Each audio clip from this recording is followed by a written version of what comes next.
like you might go south down to the Caribbean or something, you get a dive 1 wreck.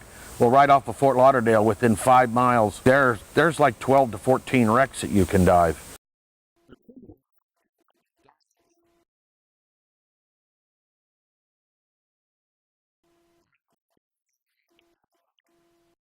We had a good time, but I guess you'll just have to see the video for that nonsense.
Hi everybody, here is another wonderful day, another wonderful opportunity on scuba time.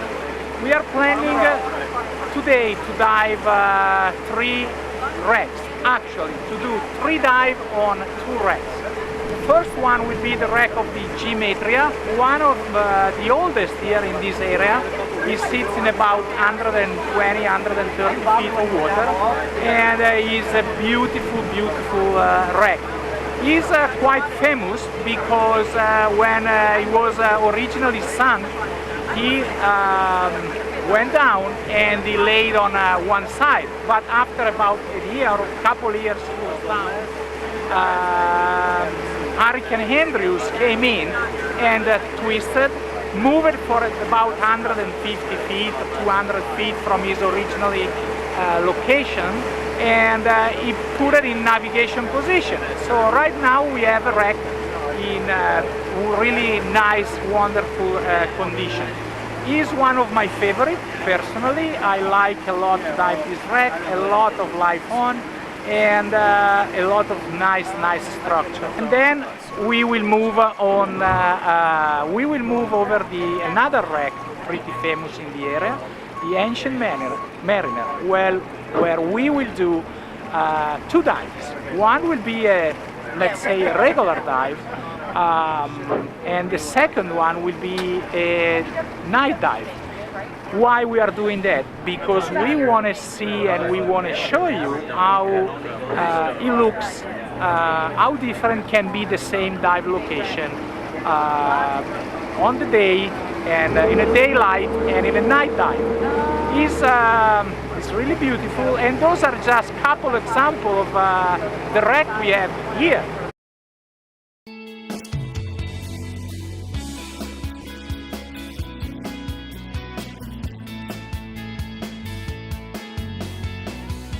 Out on scuba time today to do a 3-tank dive, starting with the Jim Atria, and then what are we doing?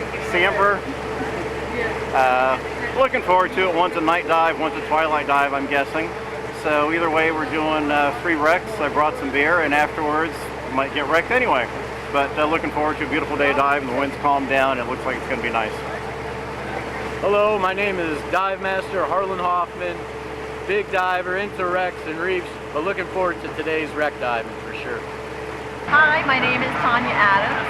I am a chiropractor delving into the deep ocean to go and do some wreck diving. Last time I did it, I had a great time. Looking forward to do it again. And we have a great company of very experienced divers here, so I'm looking forward to having a great time and expand my knowledge and experience in the deep blue Florida ocean.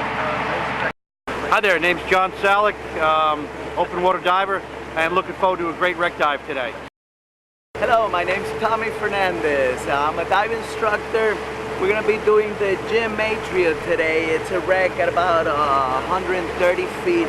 It's a wonderful wreck. That deep you get to see different species and bigger varieties. I know for a fact there's a school of Atlantic spadefish that I love to go visiting every time I go down there. It's a beautiful day. The wind has calmed down, so we're expecting the ocean to be fairly good. So we're looking forward to this dive. We'll see you in the near future.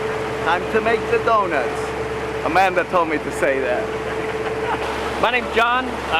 Looking forward to go do the Jim Atria today. A lot of great people, a lot of great divers on the boat. It's supposed to be good relief on the wreck. Hopefully get in and do some good dives, get inside, take a look around, and I think we're going to go do the Ancient Mariner after that, night dive style. It'll be a lot of fun today, so hopefully we'll get to see some good stuff.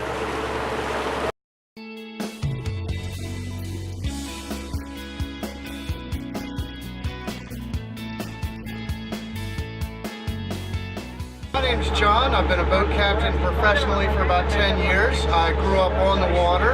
I got certification for my 12th birthday present. And I've been running dive boats for about 7 years now. Off and on. I'm kind of a jack of all trades when it comes to running boats. I run sailboats and yachts and dive boats. This is definitely one of the more fun occupations. You get to meet a lot of interesting people. It's just a positive atmosphere. It's something that I've really come to enjoy. As a matter of fact, my wife is a diver, and I proposed to her 60 feet underwater on the bow of the Ancient Mariner, one of the wrecks we'll be going to today.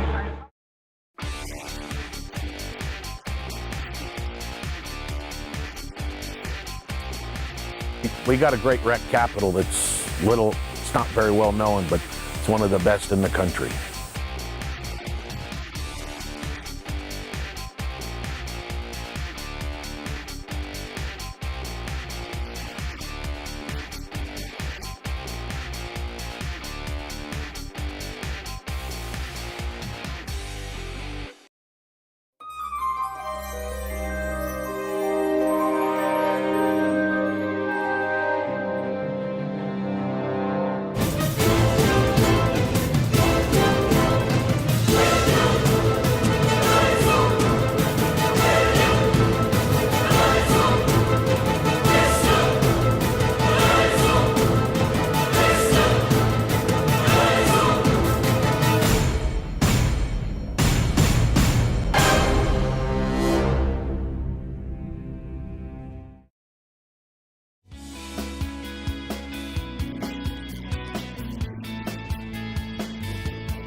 Hi, my name is Jose. I was with South Florida Divers.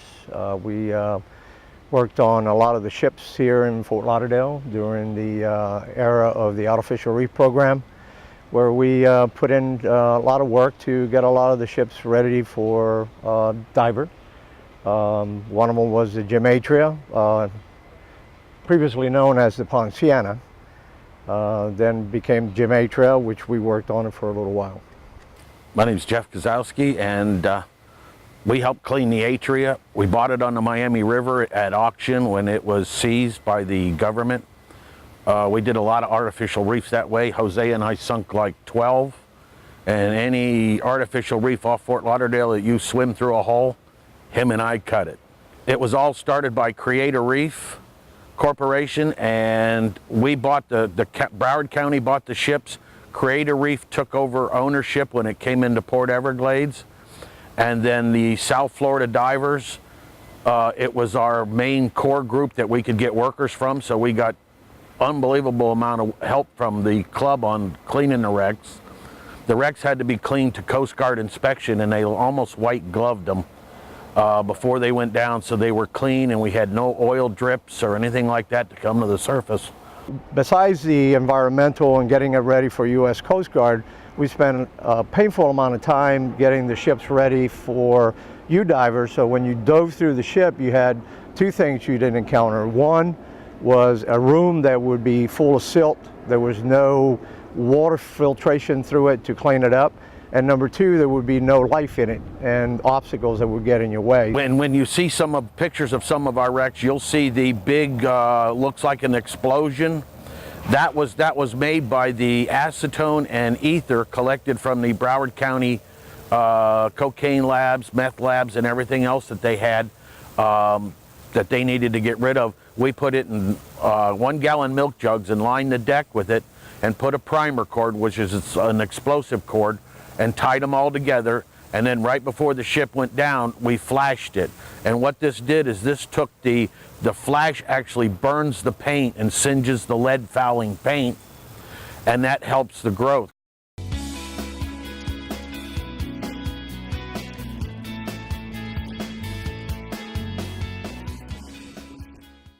Guys, we're tied up near the bow. The current's moving to the north pretty strong. A lot stronger on the surface, however, than on the bottom. Once you guys get down on top of the shipwreck, it's not that bad. It's still moving, but it's not like it is on the surface.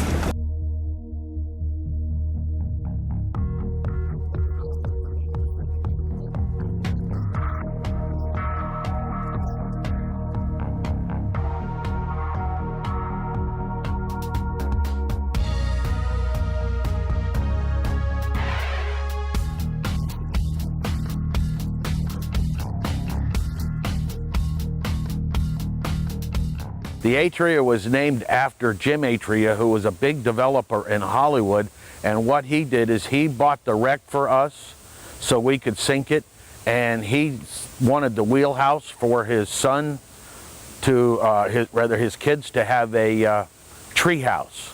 So he ended up taking the whole wheelhouse exactly the way you would see on a ship, and he put it in a tree for a tree house for the kids. So the nicest thing is we may have lost the bridge, but we got a big 200-foot wreck out of it, so it worked for us. The A-Trail originally, when we went out and the bomb squad and sheriff's department blew it up and blew all the holes and all the charges, what happened with it as the ship bobbled, when it first impacted, the ship bobbled up and stayed on the surface for about, I would say, 3-4 minutes. In those 3-4 minutes, it rocked a little bit, and the rocking motion, because in the cargo bay, they had placed all of these old dumpsters. They sort of rolled off to one side, which tilted the ship and had the ship come down on its port side. We told them it would roll. We told them we need to weld all the wheels on these dumpsters. You all don't know what you're talking about. It's gonna roll, that thing's gonna roll, and it sure did. Waste Management gave us the dumpsters, and we took them and they pressure cleaned them and got all the grease off them and took off the wheels, because there were probably 2,000.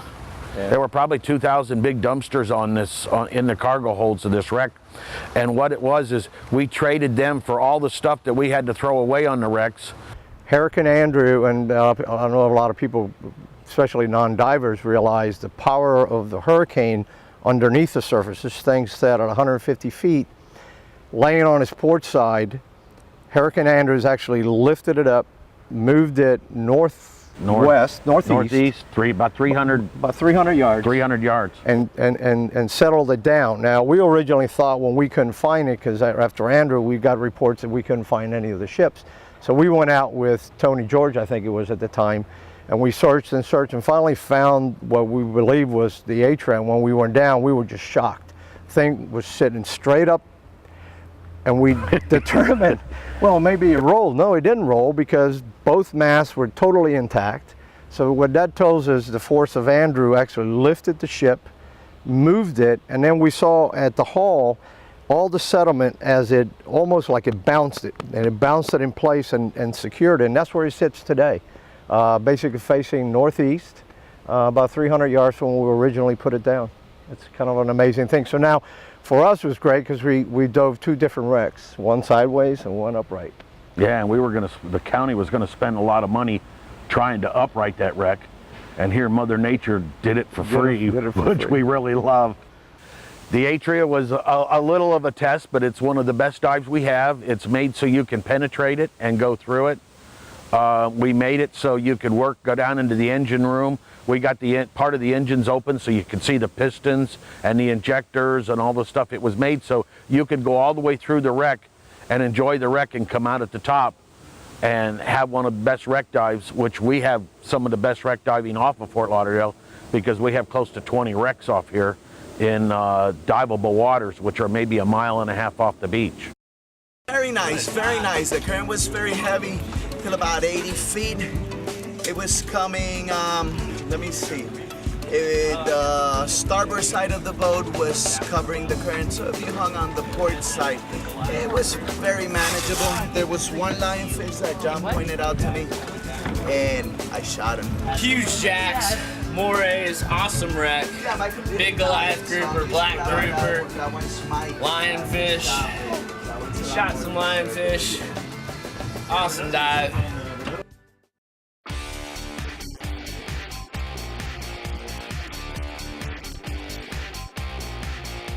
And then when we did see it, this bar came like 15 feet out of the water like a submarine.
Yeah, the Ancient Mariner was a restaurant in Fort Lauderdale on the New River, and they had an outbreak of, I believe, hepatitis, or I think it was one of them Bad ones.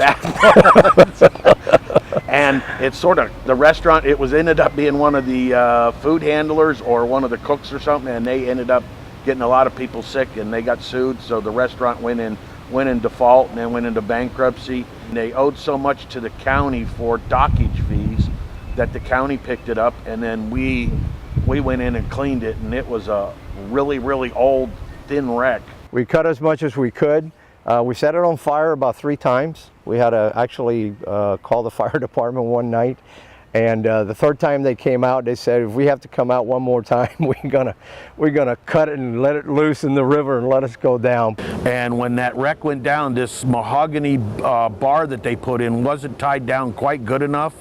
Tried it popped eventually. And that mahogany bar tried wanting to come through all that piping that had the canvas from where the people were covered where they ate. This mahogany bar decided to work itself out, and it took this piping, and it looked like you hit it with a bomb. And then when we did see it, this bar came like 15 feet out of the water like a submarine.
ahead, guys, at the stern.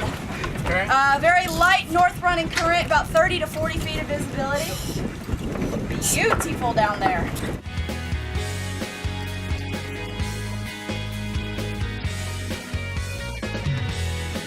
Right now we are stern tied. The back of the boat is tied to our wreck line, and that makes it easier for the divers to get off the boat and catch the line. We have a really strong current here, so what we're going to do is we're going to disconnect. I'm going to go ahead and pop it in reverse.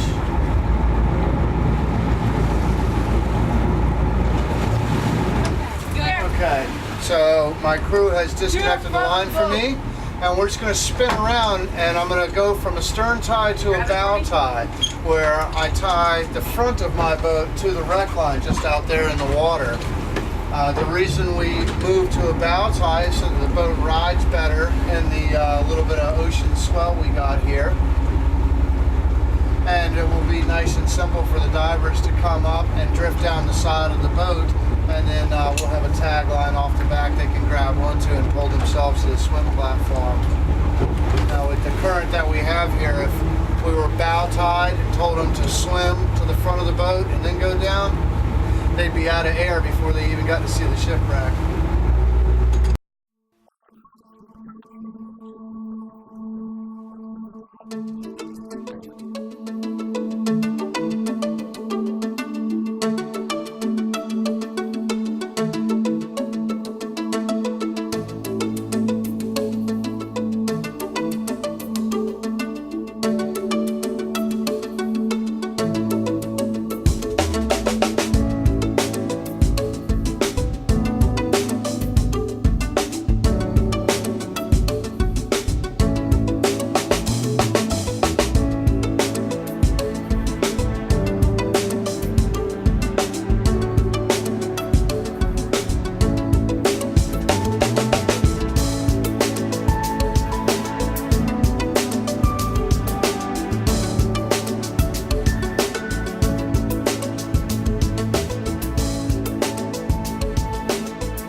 Beautiful dive just came up, extremely peaceful. I think I feel my heart rate slow down to about nothing.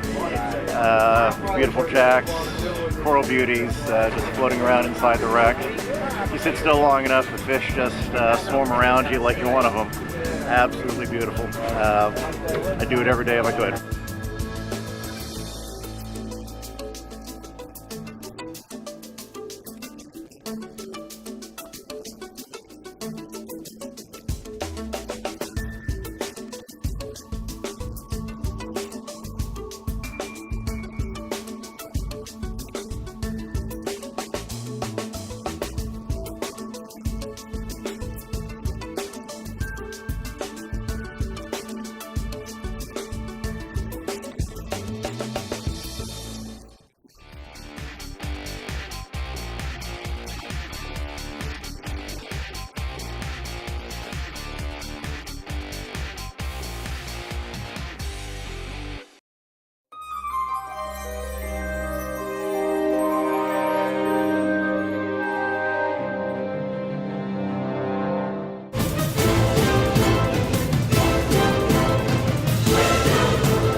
So this evening we are out here doing a night dive. We're on the Ancient Mariner.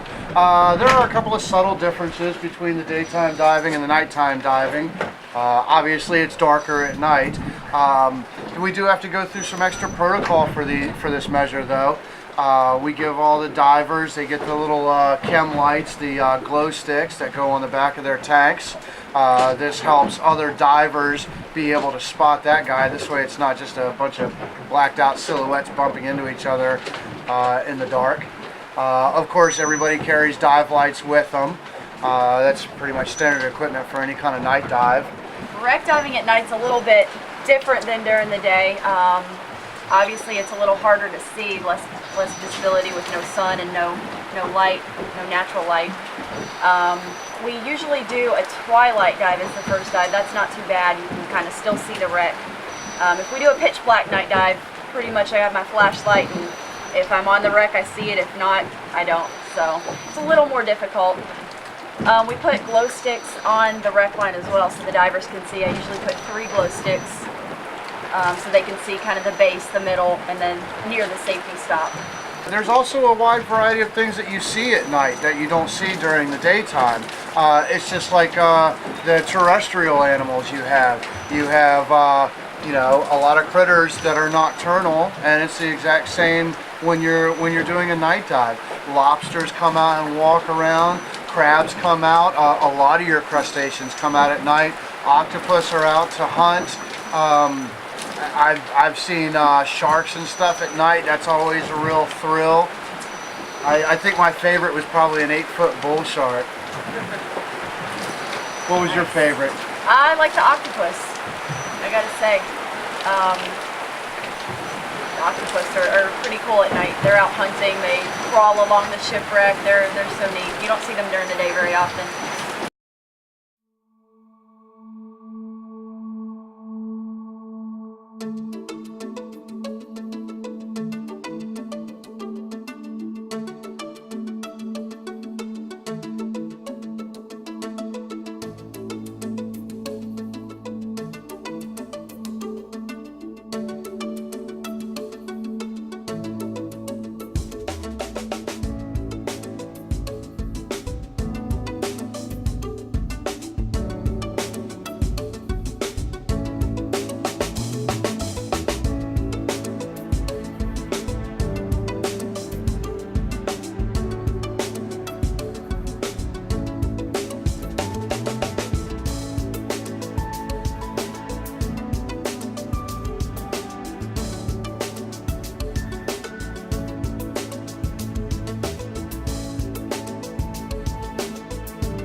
Absolutely beautiful dive.